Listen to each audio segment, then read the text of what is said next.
Hello friends, welcome back to my channel. இன்றைக்கி நம்ம கப்பக்கிழங்கு வச்சு ஒரு ரெசிபி தான் பார்க்க போகிறோம். வாங்க வீடியோக்குள்ளே போகலாம். நம்ம சேனலில் ஃபஸ்ட் டைம் பார்க்குற வியூஸ் ப்ளீஸ் சப்ஸ்கிரைப் பண்ணி வச்சுக்கோங்க. அப்போ தான் நான் போடுற வீடியோஸ் எல்லாமே மிஸ் ஆகாமல் உடனே உங்களுக்கு நோட்டிஃபிகேஷனில் வரும். நாங்கள் கன்னியாகுமரி டிஸ்ட்ரிக்டில், அதாவது நாகர்கோவிலில் இதை மரச்சீனி கிழங்குன்னு சொல்லுவோம். கேரளாவில் பார்த்திங்கன்னா கப்பக்கிழங்குன்னு சொல்லுவாங்க. பட் இன்னும் சிலவங்க என்ன சொல்லுவாங்கன்னா மரவள்ளி கிழங்குன்னு சொல்லுவாங்க. எனக்கு மும்பையிலலாம் இந்த மரவள்ளி கிழங்கு எப்போவும் கிடைக்காது. ஊர்லேருந்து ஸ்டாக் வந்தால் மட்டும்தான் ஒரு சில நேரத்தில் கடைகளில், அதாவது தமிழ் கேரளா ஸ்டோர்கள் எல்லாம் வச்சுருப்பாங்க. இந்த மரச்சீனி கிழங்குல ஒரே ஒரு துண்டு மட்டும் தான் நான் எடுத்துருக்கிறேன். இதை போட்டு தான் கூட்டு பண்ண போகிறேன். இந்த மரச்சீனி கிழங்கை பொறுத்தவரையிலையும் கூட்டு பண்ணலாம், மரச்சீனி கிழங்கை வச்சு அடை பண்ணலாம், அதாவது அடை தோசை பண்ணலாம், தாளிப்பு பண்ணலாம், அப்புறம் சிப்ஸும் பண்ணலாம். நான் எல்லாம் உங்களுக்கு ஒன்று அப்லோட் பண்ணுறேன். என்னுடைய சேனலை சப்ஸ்கிரைப் பண்ணி பார்த்துக்கோங்க ஃப்ரெண்ட்ஸ். ஃபஸ்ட்டு இந்த மரச்சீனி கிழங்கோட தோலை உரித்து இந்த மாதிரி சின்ன சின்னதாக கட் பண்ணி எடுத்துக்கலாம். கட் பண்ண கிழங்கு துண்டெல்லாம் தண்ணியில் போட்டு வச்சுக்கணும், ஏன்னா இதில் நிறைய மண் இருக்கும். அதே மாதிரி இந்த மரச்சீனி கிழங்கை பொறுத்தவரையிலையும் நம்ம வாங்கின உடனே ஃப்ரெஷ்ஷாக பண்ணணும், அல்லது காஞ்சி போகும். ஃப்ரெஷ்ஷாக இருக்கும்போது தான் நமக்கு டேஸ்ட்டு நல்லாயிருக்கும். முத்தின கிழங்காகவும் பார்த்து வாங்கக்கூடாது, கொஞ்சம் பிஞ்சான கிழங்காக இருந்தால் சாப்பிட்றதுக்கு நல்லாயிருக்கும். எல்லா கிழங்கையும் இந்த மாதிரி சின்ன சின்னதாக கட் பண்ணி எடுத்துக்கலாம். ரொம்ப தின்னாகவும் இருக்கக்கூடாது, ரொம்ப திக்காகவும் இருக்கக்கூடாது. ஸோ அந்த மாதிரி பார்த்துக்கோங்க ஃப்ரெண்ட்ஸ்.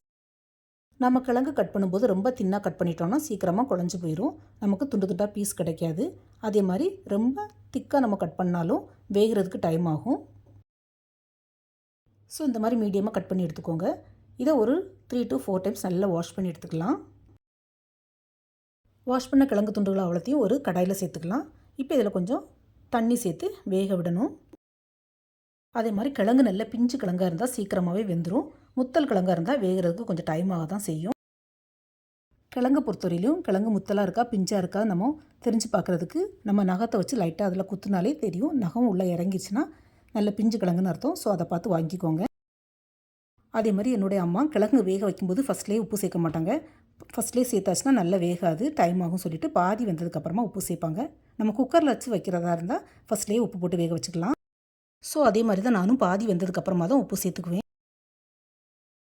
இந்த கிழங்கு வேகிற நேரத்தில் நம்ம இதுக்கு ஒரு தேங்காய் மசாலா அரைச்சி எடுத்துக்கலாம். ஒரு மிக்ஸி ஜார் அல்லது பிளெண்டரில் கொஞ்சமாக துருவின தேங்காய், 2 பல் பூண்டு, ஒரு மிளகா வத்தல், கொஞ்சமாக சீரகம், 1/2 ஸ்பூன் போல் சீரகம், 2 சின்ன வெங்காயம், கொஞ்சமாக மஞ்சள் தூள், அப்புறம் கொஞ்சமாக தண்ணி சேர்த்து கொஞ்சம் குறப்பாக அரைச்சி எடுத்துக்கலாம்.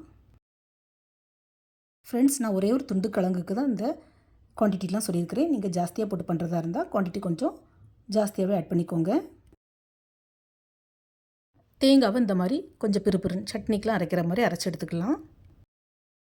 ரொம்ப நல்ல நைஸ் பேஸ்ட்டாக அரைச்சிடக்கூடாது, ஸோ டேஸ்ட் நல்லா இருக்காது. இப்போ கிழங்கும் நல்லா வெந்துடுச்சு, 3/4 பாகம் வெந்தால் போதும்.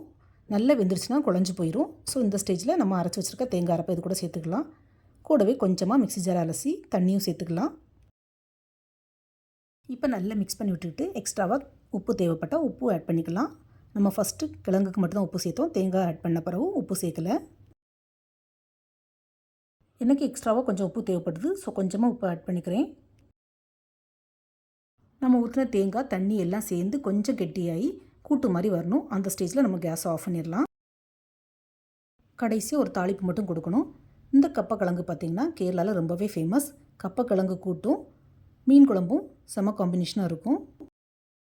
நீங்களும் மீன் குழம்பு கூட இதே மாதிரி ட்ரை பண்ணி பாருங்கள், செம்மையாக இருக்கும். வெஜிடேரியன்னா நீங்கள் ரசம் மோர் குழம்பு கூட ட்ரை பண்ணலாம்.